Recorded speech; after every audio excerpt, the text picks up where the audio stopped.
So good morning সবাইকে। তোমরা সবাই কেমন আছো? আমি খুব ভালো আছি। আর দেখো আজকে সকালের একটা ছোট ব্লগ তোমাদের সাথে শেয়ার করছি। আপাতত আমার ঘর ঠর সব পরিষ্কার হয়ে গেছে। আর দেখো এখানে ভাত আর ডাল আমি বসিয়ে দিয়েছি, আর মা এখানে ঠাকুর ঘরটা পরিষ্কার করছে। ঠাকুর ঘরের কাজবাজ মাই করে, আমি করি না।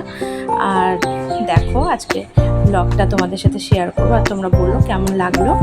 দেখো আমি রান্নার জন্য প্রস্তুতি নিচ্ছি। এই হচ্ছে আমার রান্নাঘর, আজ বাইরে গেট দিয়ে রেখেছি আপাতত। আর এই যে দেখো সকালবেলা ঘুম থেকে উঠে খেলতে বসেছে, এখন একটু খেলাধুলো করবে। অবশ্য দাঁত মাজার খাওয়া হয়ে গেছে, একটু খেলাধুলো করে তারপর বললো যে মা আমি পড়তে বসবো। আর ঠিক আছে। আর দেখো আমি এখানে টক ডাল করবো, তার জন্য আম কাটছি। আর তোমার দাদাভাই খুব ভালোবাসে তোমাদের, আমিও খুব ভালোবাসি, আমার টকের ডালটা খুব ভালোই লাগে। তো আমার ডাল কমপ্লিট হয়ে গেছে, এখন আমি মাছ ভাজবো। আজকে ঢেলা মাছ আর রুই মাছ এনেছে, তো তেল গরম হয়ে গেছে, দেখো মাছটা আমি ভেজে নিচ্ছি।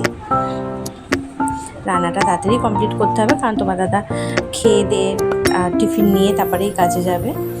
তো রান্নাটা আমাকে তাড়াতাড়ি করতে হয়, সকাল সকাল করতে হয়।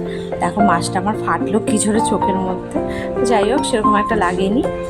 মাছটা আমার ভাজা হয়ে গেছে। আর একটা তরকারি করবো, তো সেটা আমি আর দেখালাম না তোমাদেরকে।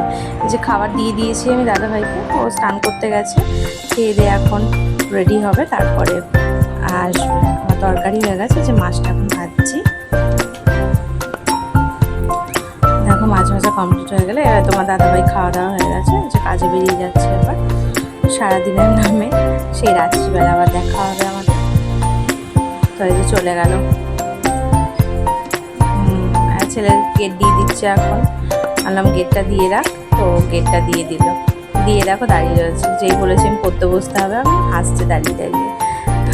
তো এই যে পড়তে বসে গেছে, ওর হোম কাজ করছে, স্কুল থেকে দিয়েছে, তারপর বাড়ির মিসও পড়া দিয়েছে, সেটা করবে এবার।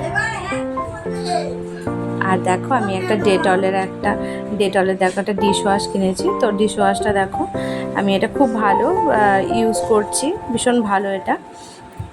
দেখো একটু তেল থাকে না, আর খুব সুন্দর স্মেল হয়। তো দেখো আমার মোটামুটি কাজ কমপ্লিট হয়ে গেছে।